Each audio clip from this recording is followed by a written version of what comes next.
Vous m'entendez bien? Oui, madame. Très bien, ça, ok. Donc, une leucémie chronique, elle se définit par quoi? C'est une prolifération des cellules matures, contrairement aux leucémies aiguës, qui sont des proliférations de cellules immatures. Donc, cette prolifération de cellules matures se fait au niveau de la moelle osseuse, c'est clair. Tout ce qui est leucémie veut dire moelle osseuse, sans hiatus. Sans hiatus, ça veut dire quoi? C'est-à-dire toutes les cellules sont présentes. Toute la lignée granuleuse est présente, toute la lignée érythroblastique est présente et toute la lignée mégacariocytaire est présente.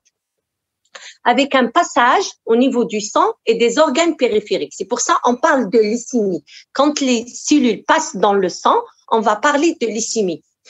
À l'état normal, vous avez fait l'hématimétrie normalement. Donc, à l'état normal, qu'est-ce qui passe dans le sang? Ce sont les cellules matures, c'est-à-dire, par exemple, pour les globules blancs, ce qui passe dans le sang, ce sont les polynucléaires, neutrophile, eosinophile ou basophile, et les lymphocytes. D'accord? Par contre, tout ce qui est cellules immatures, tout ce qui est cellules granuleuses, par exemple, dans ce qui concerne la cellule la lignée granuleuse, tout ce qui est granuleux, tout ce qui est myélocyte, promyélocyte et myéloblastes, on ne les retrouve pas dans le sang. Donc, les leucémies chroniques, ce sont des cellules matures qui passent dans le niveau du sang et au niveau des organes périphériques.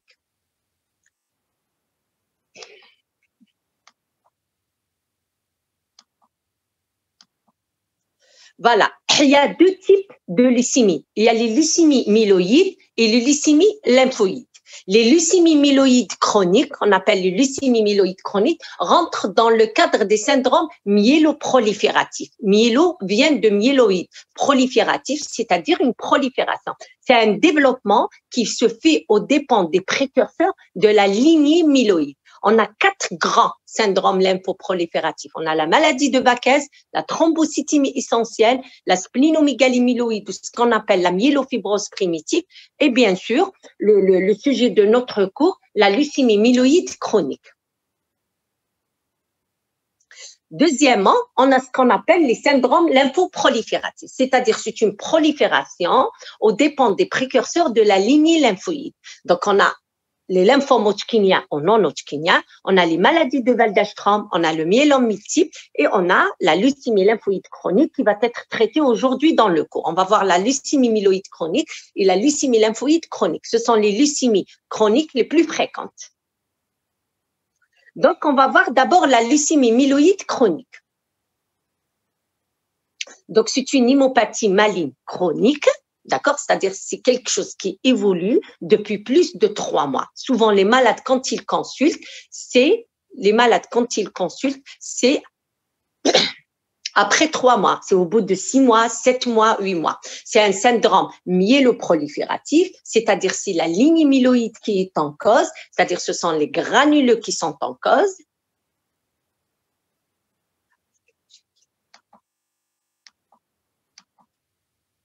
Voilà. Alors, la leucémie myéloïde chronique, elle est caractérisée par quoi? D'abord, elle est caractérisée par une anomalie monoclonale acquise, c'est-à-dire le malade ne naît pas avec ce problème, de la cellule souche hématopoïétique pluropotente, c'est-à-dire de la cellule mère, celle qui donne les cellules. Anomalie monoclonale, vous savez que dans les leucémies, tout est question de monoclonalité, c'est-à-dire il y a un clone de cellules qui va être à l'origine de ce problème. Deuxième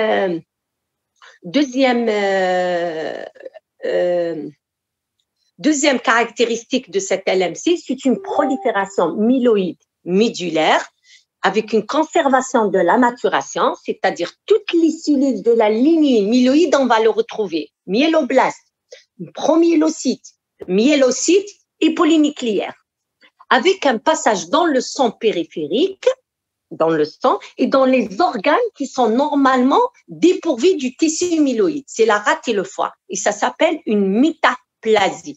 En anapathie, quand on parle de métaplasie, c'est-à-dire c'est un organe qui est en train de faire quelque chose qui ne lui appartient pas. Normalement, le foie et la rate sont dépourvus du tissu myéloïde. dans la LMC, il y a un passage de ces cellules dans la rate et le foie et on appelle ça une métaplasie myloïde.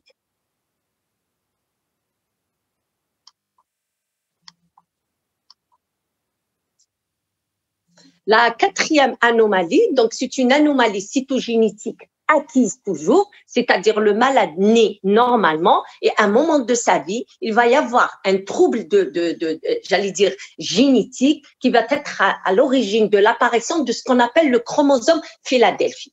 Alors, ce chromosome Philadelphie, c'est quoi? C'est une translocation NEF22 qui va être présente dans toutes les cellules granuleuses, monocytaires, érythroblastiques, mégacariocytaires et aussi dans les lymphocytes B et parfois dans les lymphocytes T. On a dit initialement que c'était une anomalie monoclonale acquise de la cellule souche. C'est pour ça, cette anomalie cytogénétique, on va la retrouver dans toutes les cellules parce que c'est la cellule mère qui est atteinte. Donc, elle a une évolution biphasique, une phase chronique myélocytaire, ça veut dire là, le malade il est en phase chronique, et ensuite une phase de transformation blastique. Et là, c'est un tableau de leucémie aiguë. Donc, si on fait un petit résumé de la leucémie myéloïde chronique, on va dire que c'est une anomalie de la cellule souche mère qui va être à l'origine d'une prolifération myéloïde sans, j'allais dire, sans hiatus, sans absence de maturation. Toutes les cellules sont là, elles vont passer dans le sang, elles vont passer dans le foie et la rate. Et ceci est dû à une anomalie cytogénétique. À une anomalie cytogénétique, cette anomalie cytogénétique, ça s'appelle le chromosome Philadelphie. C'est une translocation NEF22 qui va être à l'origine d'un transcrit appelé PCR-ABL. On va la voir dans un instant. Il faut voir que la LMC évolue en deux phases. Il y a la phase chronique qui dure environ 3 ans. Sans traitement, elle peut se transformer en leucémie aiguë. Mais avec traitement, avec la thérapie ciblée, on a pu les garder longtemps en phase chronique. Mais tôt ou tard, la LMC se transforme en leucémie aiguë. Donc, les LMC constituent 15% des leucémies de l'adulte. L'âge médian, c'est entre 30. Les cas de plus de 60 ans, elle est de 15 à 30%. Il y a une discrète prédominance masculine, on a plus d'hommes que de femmes. L'étiologie, elle est inconnue, mais on a incriminé les gens qui étaient exposés au benzène ou aux radiations ionisantes. Ils ont un risque plus élevé de développer une LMC. Par exemple, les gens qui travaillent dans des pompes à essence ou bien les peintres sont plus susceptibles de développer une LMC qu'un sujet normal.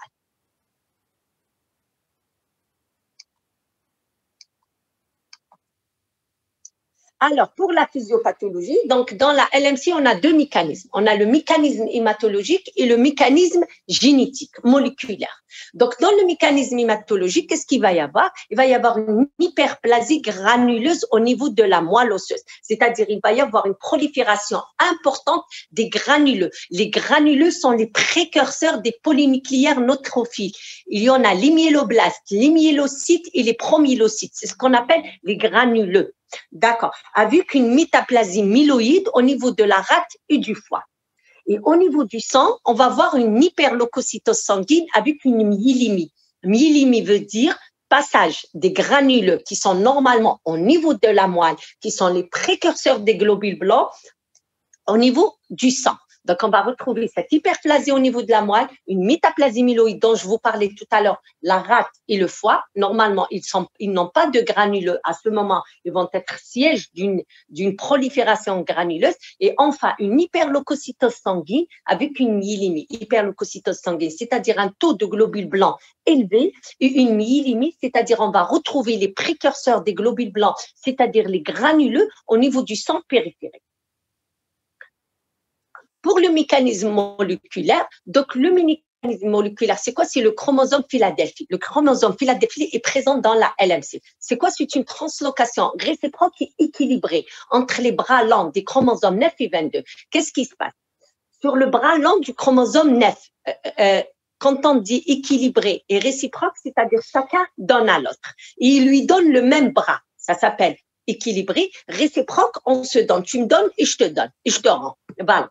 Donc, sur le bras long du chromosome 9, la région ABL, c'est ce qu'on appelle ableson, c'est la région ABL, elle va se couper une partie et elle va aller se fixer sur une partie du chromosome lent, du chromosome 22, dans une région qu'on appelle BCR. Donc, la région ABL va se coller à la région BCR. Cette région, au niveau du chromosome 22, on va l'appeler ABL-BCR. Et c'est le transcrit moléculaire du chromosome Philadelphie de la translocation 922. Tout ça, c'est la même chose. Le chromosome Philadelphie est une translocation 922 exprimée par le transcrit ABL-BCR. Donc, après, qu'est-ce qu'on va retrouver? On va retrouver un chromosome 22 qui est très court, d'accord, sur lequel on va retrouver le gène chimérique BCR-ABL qui est formé de début de BCR, qui a là déjà le chromosome 22, et à la fin d'ABL, le chromosome 9, il est venu se coller. Je vais vous montrer le schéma, d'accord? Dommage, j'ai pas... parce que vous n'allez pas pouvoir me voir. Regardez le chromosome normal 9, tout complètement à gauche. Regardez un chromosome 9 normal. Il a une partie où c'est écrit ABL. D'accord. Regardez le chromosome 22 normal. On a fait le bras lent. On n'a pas fait le bras court de chromosome 22. Qu'est-ce qui va se passer? Il va y avoir un break, c'est-à-dire une cassure de chromosome. Donc, le 9 va donner sa partie ABL. D'accord? Le 22 va perdre toute la partie longue qu'on voit au moment de la cassure. Donc, vous avez vu la longueur du bras lent. Le bras lent, il est en bas. Du chromosome 22, comment il est devenu court. Donc, le chromosome 22, qui va devenir un chromosome Philadelphie, va avoir un bras lent qui est court, BCL, ABL. Et le chromosome 9 va récupérer la partie du chromosome 22 et il va reprendre sa taille. Enfin, un peu plus. Il ne va pas reprendre sa taille, il va être un peu plus grand. Ça va être un chromosome 9 muté, un chromosome 9 changé, changed chromosome 9, c'est-à-dire un chromosome 9 muté. Un chromosome 22 muté court parce qu'on lui a enlevé sa grande partie du bras lent, on l'a donné au 9 et on lui a donné la petite partie du chromosome 9. Ça, c'est le chromosome Philadelphie, c'est le chromosome 22 court avec une partie BCR-ABL. Tout ça, il a tous le même sens. Chromosome 22, chromosome Philadelphie, translocation 922 et le transcrit BCR-ABL. Tous ce sont des termes pour parler de l'anomalie cytogénétique qu'on trouve dans la LMC. Le diagnostic positif, donc c'est une LMC en phase myélocytaire ou chronique qui est observée dans 90% des cas. Dans 90% des cas, les patients se présentent avec une LMC en phase chronique. Donc, elle est d'installation progressive. Je vous ai dit, tout ce qui est chronique, c'est supérieur à 3 mois. Tout ce qui est aigu, c'est inférieur à 3 mois. Donc, on va parler de la phase chronique. Hein? D'accord? Donc, souvent, le début est insidieux, lentement progressif. Le malade commence à sentir une douleur au niveau de l'épicondre gauche, une pesanteur. D'ailleurs, il consulte, s'il collant, c'est surtout quand il mange. C'est là où il appuie sur la rate et c'est là où il sent cette sensation de pesanteur ou de ballonnement abdominal. Et à ce moment-là, les gens ont tendance à prendre ça sur le digestif, alors que c'est une rate qui est en train d'augmenter. Les signes généraux peuvent aussi exister. Ça peut être une altération de l'état général, une anorexie, une fatigue, un amaigrissement. D'accord. Comme ça peut être plusieurs fois, on a eu des malades qui sont venus. Pourquoi? Parce que leurs parents, leur père, leur frère, l'infirmier, leurs voisins voulaient leur faire une FNS. Et quand ils vous ramènent la FNS, il y a un taux de globules blancs qui est supérieur à 100 000, alors qu'il n'a aucun signe clinique. Bien sûr, vous allez découvrir une rate type 2-3 qui passait inaperçue. Le malade ne s'en est pas rendu compte, surtout quand c'est des malades qui sont forts, avec une grande sangle abdominale. Donc, ils ne se rendent pas compte de la rate qu'elle a augmenté de volume. Donc, on peut aussi la découvrir fortuitement.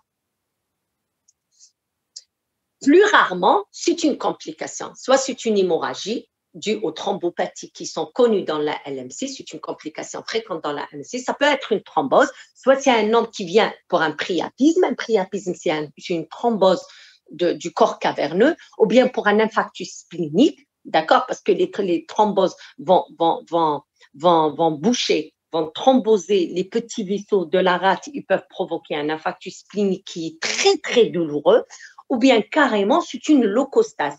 La leucostase, c'est une stase des cellules leucocytaires quand ça dépasse les 300 000, et ça dépasse les 300 000 de la LMC, les 450 000, les 500 000, d'accord, le long des vaisseaux. Et ça provoque une leucostase, surtout pulmonaire, et les malades risquent de décéder. Comme ça peut être une complication métabolique, c'est un malade chez lequel on fait un bilan et on retrouve une hyperuricémie. On retrouve des LDH élevés. Et là, on va rechercher l'étiologie et on peut retrouver que c'est une LMC. Mais ce sont des circonstances, des découvertes qui sont rares. Souvent, le malade vient en phase chronique.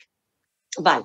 L'examen clinique, donc la splénomégalie, c'est le signe clinique majeur de la LMC. Tout ce qui est splénomégalie, on pensera à splénomégalie chronique. En hémato, on pensera à une leucémie myéloïde chronique. Elle est de volume variable, parfois elle est très volumineuse. C'est ce qu'on appelle splénomégalie majeure. Elle est souvent isolée, sans signe d'hypertension portale ni d'adénopathie. C'est-à-dire c'est une grosse adénopathie comme ça, type 5, mais qui ne fait aucun problème. On n'a pas d'hypertension portale et on n'a pas de varices œsophagienne. Plus ou moins, on peut retrouver une hépatomégalie modérée. On a dit pourquoi? Parce que c'est le siège d'une métaplasie myéloïde, parce que les granuleux passent dans la rate et le foie et donc augmentent son volume. Les signes inconstants, ça peut être des hémorragies, des ecchymoses spontanées ou des hématomes. Mais c'est rare parce que dans la LMC, il y a une composante thrombopathique, c'est-à-dire anomalie fonctionnelle de la plaquette. La plaquette, elle est là, il y a un taux normal de plaquette, mais le problème qui se pose, c'est qu'elle ne fonctionne pas bien. Il y a un problème de fonction plaquettaire. Donc, pour faire le diagnostic, il nous faut le frottis sanguin. Donc, dans le frottis sanguin, on va retrouver ce qu'on appelle une myélémie harmonieuse. Harmonieuse, ça veut dire quoi? C'est-à-dire, on va retrouver tous les granules. On va retrouver un pourcentage de myéloblastes inférieur à 5%. On va retrouver un taux de granulocytes, de myélocytes, un taux de promyélocytes et un taux de polynucléaire neutrophile. C'est-à-dire, il y a une répartition homogène des différentes cellules. Ça s'appelle une myélémie harmonieuse qui va être supérieure à 20%. On peut retrouver des macrothrombocytes. Un macrothrombocyte veut dire plaquette et macro veut dire de très grande taille. Ces macrothrombocytes sont caractérisés par des anomalies fonctionnelles, ce qui fait que ce patient va présenter ce qu'on appelle une thrombopathie acquise. Et ça va le rendre susceptible de signer tendance hémorragique. Quand vous avez fait l'hémostase, on vous a parlé des thrombopathies congénitales, le Glanzmann et le Jean-Bernard Soulier. Il y a aussi les thrombopathies acquises. Le médulogramme, il n'est pas indispensable au diagnostic. On ne fait plus le médulogramme pour poser le diagnostic de LMC. Mais par contre, pour l'étude cytogénétique, on doit la faire sur suc médullaire, sur prélèvement médullaire. Donc, on fait la moelle pour pouvoir faire l'examen cytogénétique. Alors, l'étude cytogénétique et la biologie moléculaire, donc on a deux choses. Soit par karyotype médullaire, c'est le karyotype. D'accord? Dans le karyotype, qu'est-ce qu'on va retrouver? On va retrouver cette translocation, le 922, d'accord? Qui est le chromosome Philadelphie dans l'équivalent moléculaire, dans le transcrit moléculaire, c'est le réarrangement, ce qu'on appelle le réarrangement BCR-ABL. Je vous ai dit, les trois, ils ont la même signification. C'est juste la façon dont il faut les trouver qui change. Voilà, donc le karyotype médullaire va nous montrer cette translocation 922. On va retrouver un chromosome 9 qui est devenu un peu plus grand et un chromosome 22 qui est un peu plus court. Le karyotype va vous donner une carte, une sorte de carte géographique, une sorte de carte de chromosomes. Vous allez voir les 22 chromosomes plus le X et les Y, c'est-à-dire les 45 chromosomes. Donc, quand vous voyez le 9, vous allez le voir un peu plus grand. Et quand vous voyez le 22, vous allez le voir un petit court. Et là, on va parler d'une translocation du 9-22. Pour savoir un peu plus, c'est-à-dire avec le temps, ils ont su un peu plus, ils vont faire la biologie moléculaire. Donc, elle va montrer la présence de gènes de fusion, le gène qu'on a vu tout à l'heure, le BCL-ABR. Donc, soit par fiche, on va retrouver le chromosome Philadelphie, c'est le 22Q-. Pourquoi Q? C'est le bras lent. P, c'est le bras court. Donc, 22Q-, c'est-à-dire le bras lent de 22 a été raccourci. Et 9Q+, parce que le bras du 9 a été a été allongé un petit peu. Donc, c'est à l'affiche. Et quand on fait la PCR en l'amplification génétique, on va mettre en évidence ce fameux transcrit BCR-ABL, soit dans le sang, soit dans la moelle osseuse. D'accord? C'est comme ça qu'on surveille les LMC maintenant. On leur fait une PCR pour voir le transcrit, il est à combien, pour parler d'une rémission moléculaire, ce qu'on appelle les rémissions moléculaires. Et parfois, si les malades sont en rémission moléculaire, d'accord, cytomoléculaire, cytogénétique moléculaire, pendant plus de 5 ans ou là, pendant plus de 3 ans, je pense pendant plus de 3 ans, on peut arrêter le traitement. On peut, entre parenthèses, déclarer le patient guéri, entre parenthèses, hein, parce qu'ils ne sont jamais guéris. Les autres examens biologiques, c'est le bilan d'hémostase. On a dit qu'il y avait des anomalies fonctionnelles plaquettaires au niveau de l'adhésion et au niveau de l'agrégation, avec des troubles divers de la coagulation. Donc, on fait le dosage de l'acide urique. Pourquoi l'acide urique? Parce que vous connaissez les granuleux, tout ce qui est polynucléaire, neutrophile, tout ce qui est myéleux, ils sont très riches en acide urique. Donc, quand ils sont détruits, systématiquement, ils vont libérer de l'acide urique. L'hyperuricémie, c'est une complication fréquente dans la LMC. D'ailleurs, parmi le traitement symptomatique de la LMC, on doit mettre systématiquement le malade sous des hypouricémies. Enfin, le dosage de LDH qui va être aussi élevé. Ça, c'était le diagnostic positif. Donc, le diagnostic positif d'une LMC, c'est une splénomégalie, d'accord? C'est une myéléminie harmonieuse supérieure à 20% au niveau du frottis, et c'est la présence du chromosome Philadelphie. Donc, soit on voit la translocation en F22, soit on retrouve le gène BCR-ABL. D'accord. Le diagnostic différentiel, donc devant une splénomégalie, bien sûr, il faut éliminer les causes infectieuses, il faut éliminer les maladies de surcharge, il faut éliminer aussi les splénomégalies hémolytiques. Voilà. Deuxièmement, puisque c'est un syndrome myéloprolifératif, on a éliminé les syndromes myéloprolifératifs, ce qu'on appelle ABCR-ABL négatif, c'est-à-dire le BCR-ABL, il est positif dans la LMC. Donc, on doit éliminer ce qu'on appelle les autres syndromes prolifératifs qu'on a vus au début, ce qu'on appelle les 4 grands syndromes myéloprolifératifs. Il y a la maladie de Vaquez. La maladie de Vaquez, c'est quoi? Elle porte sur les érythroblastes. La LMC porte sur les granuleux. La maladie de Vaquez porte sur les érythroblastes, et à la biomol, à la biologie moléculaire, on va retrouver ce qu'on appelle la mutation JAK2. La thrombocytémie essentielle porte sur la lignée mégakaryocytaire. Donc, la LMC, c'est les granuleux, c'est les globules blancs. La maladie de Vaquez, c'est les globules rouges. La thrombocytémie essentielle, c'est les plaquettes. D'accord, c'est un taux de plaquettes qui est supérieur à 800 000 sur plusieurs examens. Il faut faire à 3 mois d'intervalle. Si le malade se présente toujours avec un taux de plaquettes qui dépasse les 800 000, c'est une thrombocytémie essentielle. Donc, on ne va pas retrouver le chromosome Philadelphie. Le BCR-ABL est négatif, tout comme dans la maladie de Vaquez. D'accord? Et la biomol, on va rechercher une mutation. C'est le JAK2 V617F. Troisièmement, c'est la splénomégalie myéloïde. Donc, elle est proche de la LMC parce que c'est une splénomégalie myéloïde. Il y a la splénomégalie, il y a la métaplasie myéloïde. D'accord? Mais à la PBO, à la ponction biopsie osseuse, on va retrouver de la myélofibrose qui n'existe pas dans la LMC. OK? Ah bon, déjà?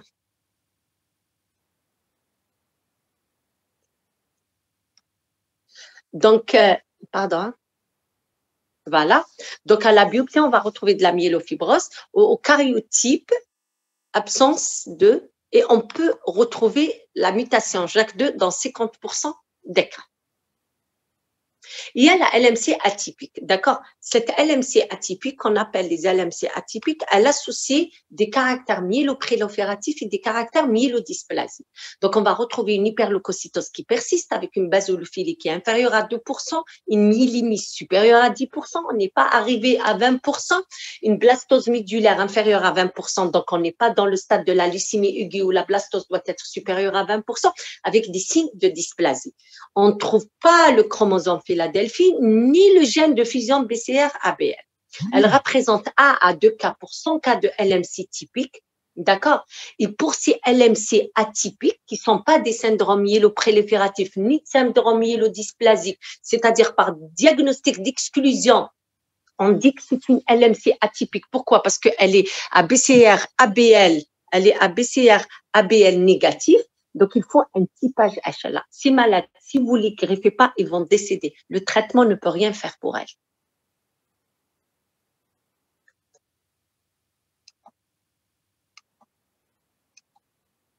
La leucémie myélomonocytaire chronique, ce qu'on appelle la LMMC. Il y a la LMC, la leucémie myéloïde chronique, la leucémie myélo-M, monocytaire M, chronique C. C'est ce qu'on appelle la LMMC. C'est une entité frontière, c'est-à-dire elle est entre le syndrome myéloprolifératif et le syndrome myélodysplasie. Elle est actuellement, mais actuellement, on la considère comme un syndrome myélodysplasique et non pas un syndrome myéloprolifératif. Il y a une hyperleucocytose, on va retrouver une monocytose et une myélémie. Elle a une double composante. Elle a une composante globule blanc et granuleux, plus une composante monocytaire. Le diagnostic de LMC est exclu comment? Par l'absence du chromosome Philadelphie et du transcrit ABL,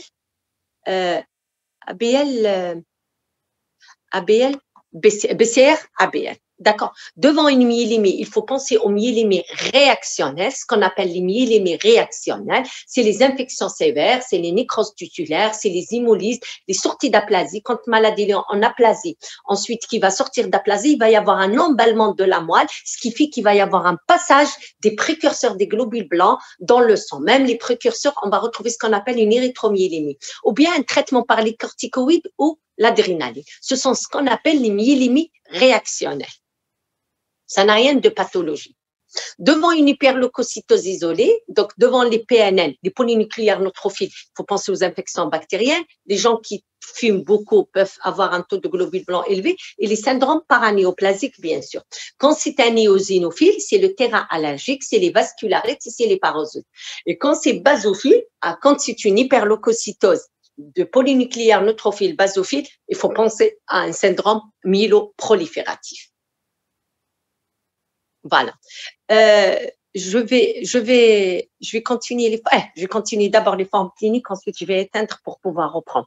Donc, les formes sans splénomégalie, ça existe, des LMC purs et durs sans splénomégalie. Les formes de l'enfant, elles sont exceptionnelles avant 10 ans, mais elles existent. Les formes de la femme enceinte, l'enfant va naître indemne, mais il faut arrêter le traitement chez la femme enceinte.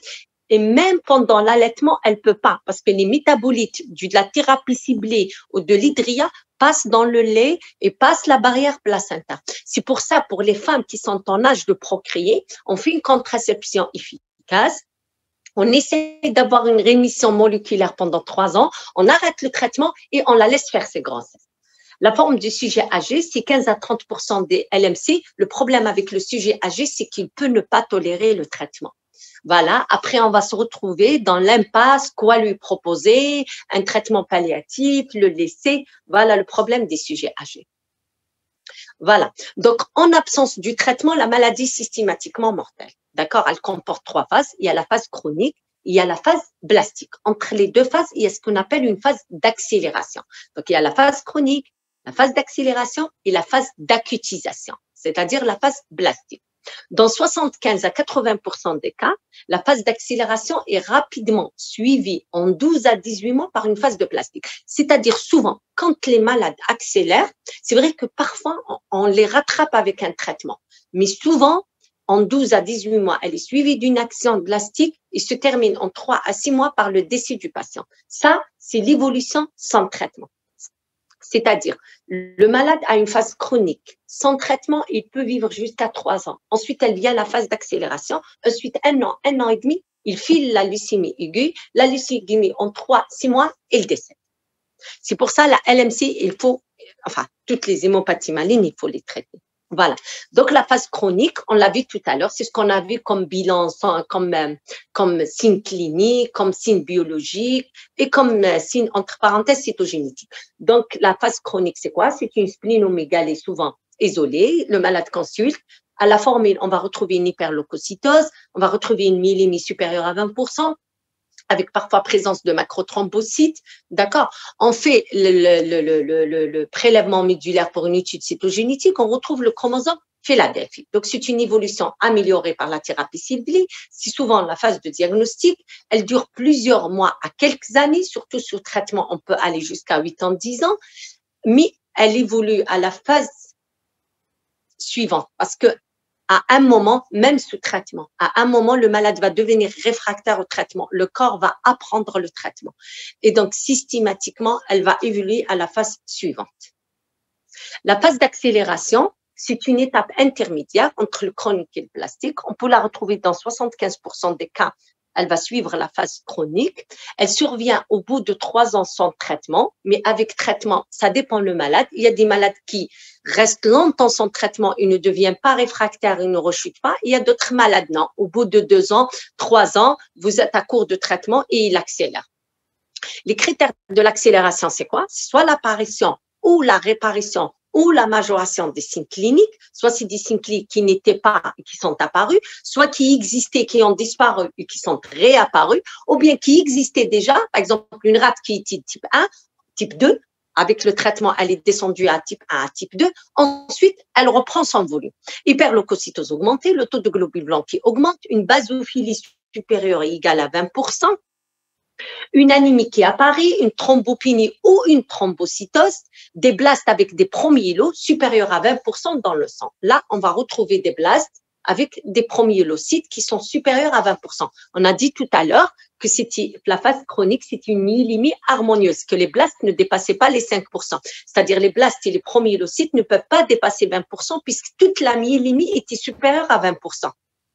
Dans la phase d'accélération, juste les blastes et les promyélocytes sont déjà supérieurs à 20%. Ça ne devient plus une myélémie harmonieuse.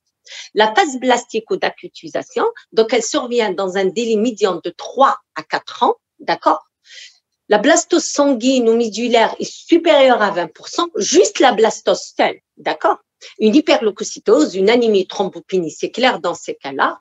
Dans 20% des cas, elle est de type lymphoïde, mais dans 50%, évidemment, elle est de type myéloïde. Oh, voilà. Les complications, donc il y a 20% des décès au cours de la phase d'accélération. Les complications peuvent être vasculaires, ce sont les thromboses et les hémorragies. On a dit que c'est les hémorragies, ce sont les thrombopathies, d'accord? Les thromboses, c'est la thrombocytose ou bien la leucocytose, un des deux. La leucostase peut provoquer des thromboses et la thrombocytose peut provoquer des thromboses. Deuxièmement, la deuxième complication vasculaire, c'est la leucostase. Donc, c'est l'hyperleucocytose qui peut être parfois à l'origine d'une insuffisance respiratoire aiguë. La troisième complication vasculaire qui peut faire dans la LMC, c'est la rétinite lycémique. C'est une inflammation de la rétine qui est en rapport avec le dépôt des cellules granuleuses. Donc, on va arrêter et on va reprendre, d'accord? Respiratoire aiguë ou bien d'une rétinite lycémique.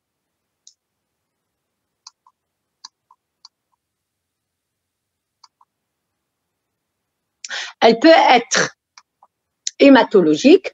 Donc, normalement, vous pouvez systématiquement les déduire, l'hématologique. Donc, la splénomégalie, quand il y a une grosse rate, on va avoir une hémodilution avec un hypersplénisme.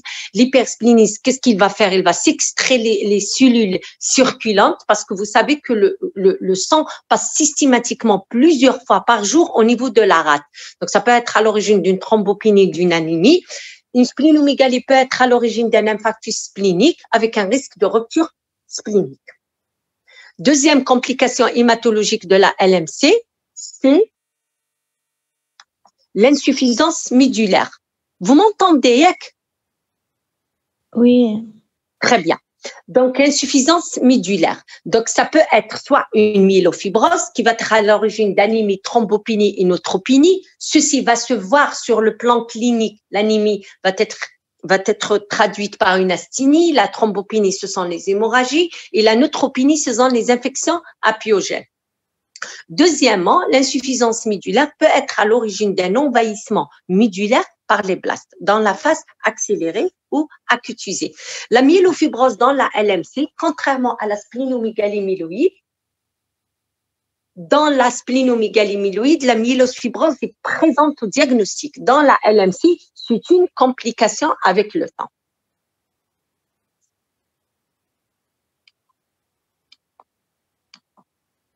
Voilà, ça c'était les complications de la LMC. Hein. Donc, on a vu les complications vasculaires et hématologiques.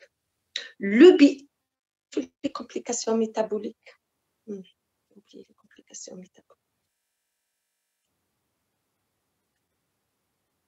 métaboliques. C'est l'hyperuricémie. D'accord? Une complication métabolique, c'est l'hyperuricémie. Le bilan pré-thérapeutique, donc systématiquement, on va faire un bilan chez ce patient avant de commencer le traitement. On va surtout doser les bêta-HCG chez la femme qui est en âge de procréer pour éliminer une grossesse.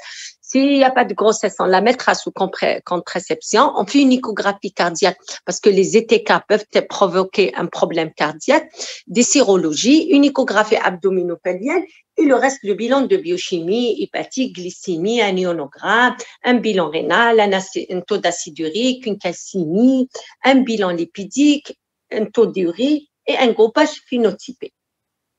Le traitement actuellement est radicalement modifié. Avant, on comptait juste sur une chimiothérapie au nom de l'hydroxyurée, c'est l'hydrea. Maintenant, il y a ce qu'on appelle les thérapies ciblées. C'est quoi ces thérapies ciblées? C'est des médicaments qui vont inhiber une protéine, une enzyme, c'est la tyrosine kinase, d'accord? Ça s'appelle les inhibiteurs de la tyrosine kinase.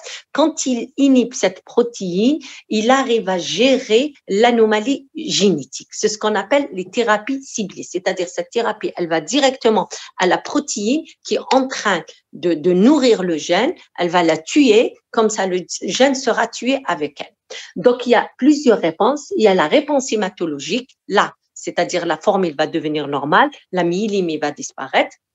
Il y a la réponse cytogénétique complète, là, on va retrouver plus au karyotype. Il y a la réponse moléculaire majeure, là, on doit passer par la PCR. Et enfin, la réponse moléculaire complète et durable. Cette réponse moléculaire complète durable, je vous ai dit, si elle dure plus de 3 ans, on peut, entre parenthèses, déclarer le malade guéri et on arrête le traitement. D'accord? Ces thérapies ciblées, on permet d'améliorer la SG. La SG, c'est la survie globale.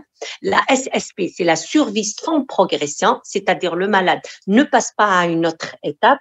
Et la survie sans événement, c'est-à-dire pendant qu'il est sous traitement, il vit une vie normale, il ne fait pas de complications.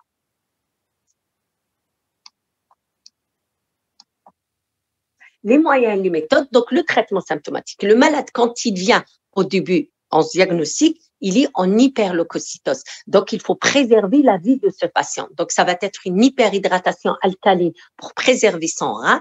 Ça va être un hypouricémiant. On va lui donner 10 mg par kilo par jour péros, l'équivalent de 600 mg par jour. Une cytaphérèse s'il y a une leucostase ou un priapisme, parce que le traitement ne fait pas son effet sur le cou. Donc, leucostase, on a peur qu'il fasse une insuffisance respiratoire aiguë, et un priapisme parce que le priapisme est très douloureux. Donc, on fait des cytaphérèses. Les cytaphérèses, c'est quoi? C'est une machine, on fait passer le sang du malade, on enlève les globules blancs et on lui rend son sang.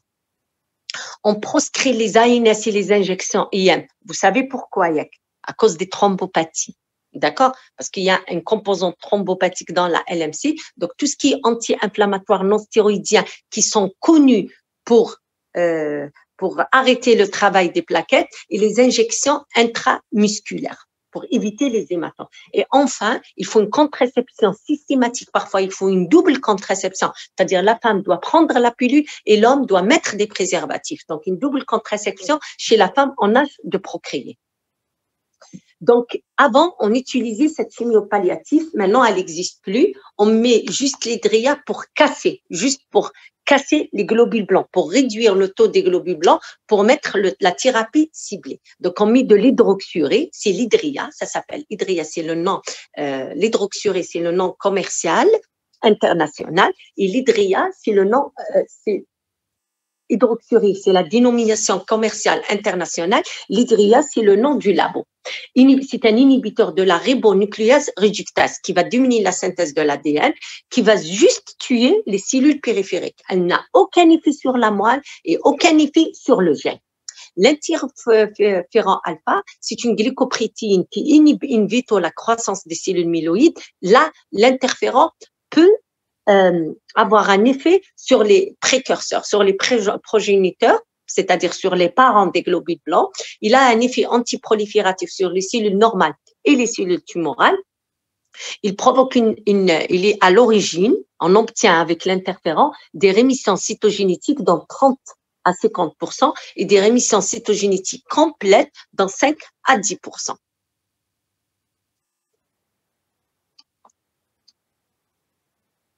Mais le meilleur traitement pour la LMC, ce sont ce qu'on appelle les inhibiteurs de tyrosine kinase. On a ceux de première génération et ceux de deuxième génération. Alors d'abord, on commence par ceux de première génération, imatinib. Il y a une survie de 8 ans pratiquement chez 90% des cas. C'est un inhibiteur spécifique de l'ATP et des tyrosines kinases, donc il frappe directement sur le gène. Il y a deux présentations. Il y a la présentation de 100 mg et de 400 mg. Quand les malades commençaient à rechuter et à résister à l'imatinib, il y a eu les ETK de deuxième génération. Donc, les ETK de deuxième génération, voilà, comme c'est indiqué, c'est dans les formes résistance ou en cas d'intolérance à l'imatinib. Ils sont efficaces en cas de mutation, à l'exception de la mutation T3 et séquentaire. Donc, les ETK de deuxième génération ont été découverts suite à une intolérance à l'imatinib ou suite aux malades qui ont résisté au traitement. Dans ce cas, on a le dasatinib, on a le nilotinib et on a le bosutinib. En Algérie, on a l'imatinib, on a le dasatinib et on a le nilotinib. Ensuite, ils ont découvert cette fameuse mutation, la T3I5I. Donc là, ils ont découvert un ETK de troisième génération, ce qu'on appelle le panatinib. Il est intéressant juste de le mettre quand cette mutation est présente. Sinon, il a le même effet que les autres. Ça ne sert à rien de le mettre si le malade n'a pas cette mutation. Allogreffe des cellules souches hématopoïétiques. Donc, actuellement, on ne greffe plus les malades en première intention, c'est-à-dire qu'on les garde juste pour les malades réfractaires qui ne répondent à aucun traitement ciblé, que ce soit les ETK de première, de deuxième ou de troisième génération. Cet allogreffe va permettre aux malades de guérir, ça c'est clair, mais il y a un risque de mortalité de 15% quand même la première année. Il faut un donneur HLA compatible dans la fratrie. Ça nécessite un conditionnement qui a pour but la rédaction des cellules malignes, c'est-à-dire le malade va recevoir un traitement intensif. Ensuite, il va être greffé. L'indication, donc les LMC en phase chronique, c'est l'imatinib à 400 mg. Les LMC accélérés, c'est l'imatinib à 600 mg. Les LMC acutisés, c'est-à-dire les LMC avec LA, on donne de l'imatinib 600 à 800, mais associé avec une chimiothérapie ou un ETK de deuxième génération. Si le malade rechute ou il est réfractaire, on va le proposer à une allogreffe. On va passer maintenant aux deuxième partie du cours, la leucémie lymphoïde chronique. Donc, c'est une hémopathie chronique proliférative monoclonale avec une infiltration médulaire sanguine et ganglionnaire. Ce sont des lymphocytes matures qui sont de morphologie normale, souvent de phénotype B. Dans 5% des cas, ils sont de phénotype T. Il y a une hyperlymphocytose, c'est une maladie d'accumulation avec un déficit du fonctionnement du système immunitaire, c'est clair, avec une exposition aux infections et troubles de l'auto-immunité. Donc, si je vous résume ça, je vais vous dire que la LLC, c'est un syndrome lymphoprolifératif. C'est une prolifération toujours monoclonale, ça c'est clair. Qu'est-ce qui se passe? C'est des lymphocytes B qui sont matures, monoclonaux, c'est-à-dire il y a une seule cellule qui les donne. Ces lymphocytes B qui sont matures. Et là, ils sont inefficaces, c'est-à-dire ils sont là, présents, mais ils ne foutent rien. Ils sont incompétents. Donc, cette lymphocytose, qu'est-ce qui va se passer? Il va y avoir une diminution ou une suppression de l'apoptose. C'est des lymphocytes qui vivent et qui ne meurent pas. Donc, avec le temps, ça s'accumule. C'est pour ça que ça s'appelle malade d'accumulation. C'est une maladie proliférative cumulative. Avec le temps, il va y avoir encore des lymphocytes qui ne meurent pas, qui ne servent à rien. Puisqu'il ne sert à rien, qu'est-ce qu'il va y avoir? Il va y avoir un déficit du fonctionnement du système immunitaire, ce qui rend que le malade est très susceptible de faire des infections. Et puisque c'est toujours les lymphocytes qui sont en jeu, les lymphocytes, c'est eux qui gèrent notre système immunitaire, c'est eux qui empêchent qu'il y ait des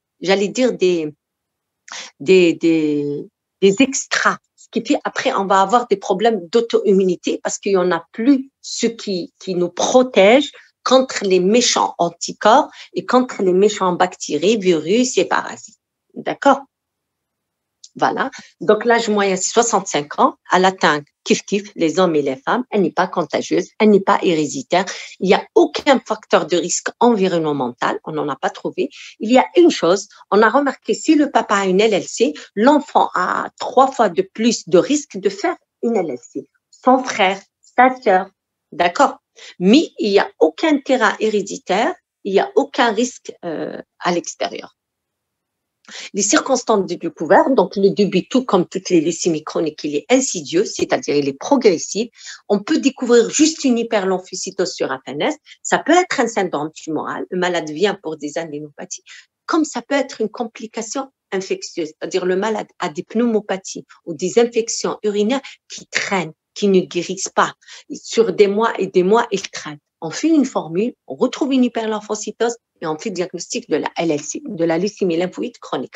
Comme ça peut être une insuffisance médulaire, mais c'est exceptionnel à l'occasion d'une anémie ou d'une thrombopénie.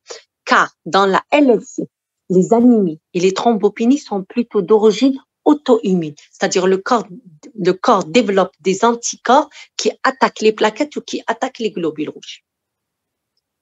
Le tableau clinique, donc c'est des polyadénopathies superficielles, symétriques, qui sont isolées ou généralisées, au niveau surtout des zones cervicales et supraclaviculaires. Elles sont non douloureuses, elles sont fermes, elles sont mobilisables à la passerelle, c'est-à-dire on peut les faire bouger, d'accord, c'est comme des petites balles. La splénomégalie peut être présente et l'hépatomégalie aussi. Parfois, le syndrome tumoral, on doit rechercher ce qu'on appelle, on trouve une hyperlymphocytose, il n'y a pas de syndrome tumoral périphérique, donc on recherche un syndrome tumoral profond, donc on demande un téléthorax, une échographie abdominopelvienne, voire un scanner abdominal. Au stade avancé, c'est-à-dire si le malade vient avec un stade avancé, stade 3, ils peuvent présenter des signes d'anémie ou des signes d'hémorragie. Donc, à la formule, souvent, elle est suffisante pour faire le diagnostic d'une hyperlymphocytose. Donc, c'est une hyperlymphocytose isolée, variable, avec un taux de lymphocytes supérieur à 5000 qui persiste sur plusieurs examens. Au frottis de sang, on va retrouver des lymphocytes qui sont monomorphes, c'est-à-dire ils ont tous la même taille, tous la même forme, et ils ont l'air d'être normaux. Je vous ai dit, ils sont normaux, c'est juste qu'ils sont incompétents. On peut retrouver aussi, selon le stade de la maladie, une thrombopénie ou une anémie. Je vous ai dit, la thrombopénie ou l'anémie dans la LLC est souvent d'origine auto-immune. Elle est rare, due à un envahissement médulaire. Voilà, ça c'est des lymphocytes qui sont normaux. Voilà, c'est des lymphocytes de petite taille, avec un cytoplasme qu'on voit à peine. On ne voit pas pratiquement le cytoplasme.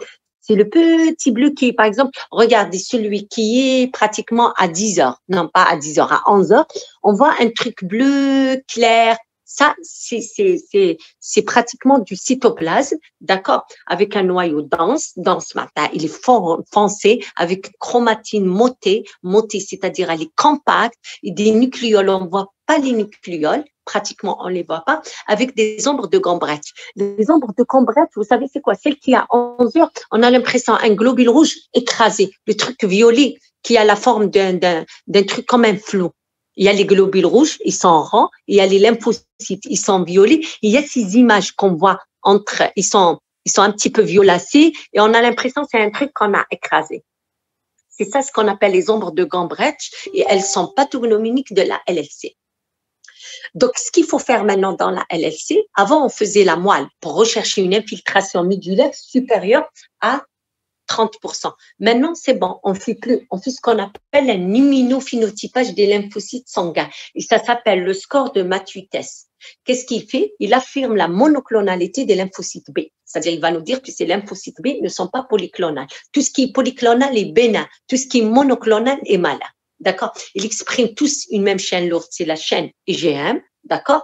Ils expriment un seul type de chaîne légère, soit kappa.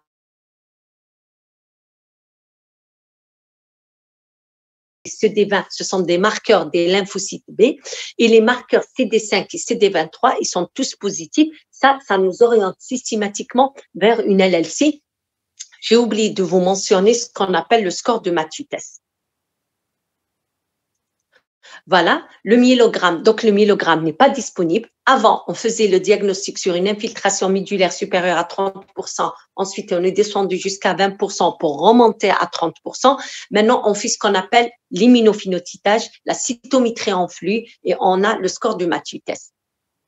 L'électrophorèse des protéines, on va retrouver une hypogammaglobulinémie. Parfois, dans 10% des cas, on retrouve un pic monoclonal qui est de nature IgG.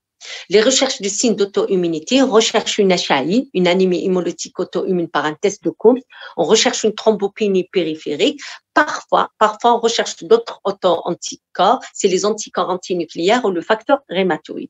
La cytogénétique, c'est en la fait dans la LLC, c'est à visée pronostic, c'est pour rechercher les anomalies de très mauvais pronostic qui vont dire que ce malade va résister systématiquement au traitement. C'est surtout la délétion ATM et la délétion P53. Ce sont les deux anomalies de très mauvais pronostic dans la LLC. Maintenant, tout ce qui est pathologie, on fait de la cytogénétique maintenant. On sait que ce malade va répondre et ce malade ne va pas répondre dans toutes les hémopathies malignes maintenant. Voilà, le diagnostic différentiel. Donc, ça peut être une hyperlymphocytose réactionnelle si souvent elle est d'origine virale, infectieuse. Vous savez que les bactéries, c'est les polynucléaires et tout ce qui est viral, c'est lymphocyte. Les autres syndromes lymphoprolifératifs, il faut éliminer les lymphomes lymphocytiques, la maladie de Waldenström, les leucémies à tricoleucocytes avec hyperlymphocytose et le lymphome du manteau. Tout ça, on va les éliminer grâce au score de Mathieu test. On doit faire une cytométrie en flux parce qu'avant, on ne faisait pas la différence entre un lymphome lymphocytique et une LLC ou un lymphome de manteau et une LLC. La cytologie pouvait nous orienter. Mais maintenant, avec la cytométrie en flux, on arrive à faire la part des choses. Donc, les facteurs pronostiques, ce sont la lymphocytose sanguine, l'existence en nom d'une insuffisance médullaire au diagnostic et la masse tumorale. Mais savoir que la LLC est la plus gentille de toutes les hémopathies. L'Hodgkin, c'est la pathologie qui guérit. La LLC, celle qui évolue à plus bas bruit qui puisse exister. Voilà. Donc, l'évolution, toujours dans l'évolution, on a deux classifications. On utilise surtout la classification de Bennett. Donc, il y a la stade A, moins de 3 aires ganglionnaires atteintes. Stade B, plus de 3 aires ganglionnaires atteintes. Et stade C, il y a cette anémie inférieure à 10 grammes par décilitre ou une thrombopénie inférieure à 100 000 éléments par millimètre cube. La classification de Ray, vous n'en avez rien à faire parce qu'on ne l'utilise pas. Les complications, puisque ce sont les lymphocytes qui sont atteints, donc systématiquement, la première complication qui vient à l'esprit, c'est les infections. C'est une complication qui est majeure et qui est souvent sévère et qui est à l'origine du décès de malade. Elle est favorisée d'abord par l'hypogammaglobulinémie, les traitements immunosuppresseurs qu'ont mis le malade pour sa maladie et les corticoïdes parfois qui font partie du protocole. Les complications auto-immunes, je vous dis du moment que c'est le système lymphocytaire qui est le système immunitaire, donc on n'a plus qui nous protège contre les auto-anticorps. Donc ça peut être une anémie hémolytique auto-immune, c'est-à-dire c'est des anticorps qui attaquent les globules rouges, ou bien une thrombopénie auto-immune, c'est les anticorps qui attaquent les plaquettes. Comme on peut retrouver ce qu'on appelle les érythroblastopénies auto-immunes. Là, c'est des anticorps qui attaquent les érythroblastes dans la moelle. Donc, vous allez retrouver une anémie sévère qui est non régénérative. Dans l'anémie hémolytique, l'anémie qui est en périphérie, elle va être régénérative. Le taux d'eurytique va être élevé parce que la moelle travaille et quand le globule rouge est sorti, il est bouffé par l'anticorps. Dans l'érythroblastopénie, non. L'érythroblaste lui-même est attaqué. Donc, on n'a plus de globule rouge. Aggravation de l'insuffisance médullaire peut être aussi à l'origine de la complication infectieuse, mais je vous ai dit, c'est rare l'insuffisance médullaire dans la LLC. La transformation aiguë, une LLC peut se transformer, c'est ce qu'on appelle le syndrome de Richter, ça devient après un lymphome de haut grade, un lymphome à lymphoblaste, avec une augmentation rapide du syndrome tumoral et une aggravation des signes généraux. Le traitement, il faut dire que les formes stables, c'est-à-dire stade 0, 1 et 2, dans la classification de Bennett, c'est le stade 1. Le stade A, on ne traite pas. On ne traite que le stade B et le stade C. Le stade C il est traité. Le stade B, s'il y a des critères de traitement. Pas toute LLC doit être traitée. Le traitement symptomatique, ça va être des antibiotiques, soit à visée préventive, soit curatif. Si le malade présente une infection, on le traite. Et on donne des corticothérapies si le malade fait une anémie auto-immune ou une thrombopénie auto-immune. Les traitements spécifiques, donc on a la monochimiothérapie qu'on utilise toujours, c'est le chloraminofène. On a des polychimiothérapies, c'est des traitements qui associent plusieurs drogues. Donc on a le fludarabine, le cyclophosphamide, le Mabtera qui fait partie des traitements ciblés. C'est un anti-CD20, ce qu'on appelle le FCR ou là, le RFC. On a des protocoles à base de drogue, juste de chimiothérapie sans thérapie ciblée, ce qu'on appelle les CHOP ou les mini-CHOP. Ils associent du cyclophosphamide, de l'adriamycine et de l'oncovincristine. Il y a il y a un nouveau traitement qui est anti la mutation qu'on a vu tout à l'heure, c'est le Compat. C'est un anti-CD56 qu'on donne pour les formes à délétion 17P positif, sans qu'ils ont la délétion P53, l'anomalie cytogénétique de mauvais pronostic. Il y a la bendamustine qu'on peut associer au Mabtera. Et parfois, il y a l'autogreffe. L'allogreffe, elle est exceptionnelle dans la LLC. Voilà. Maintenant, si vous avez des questions, vous me posez des questions.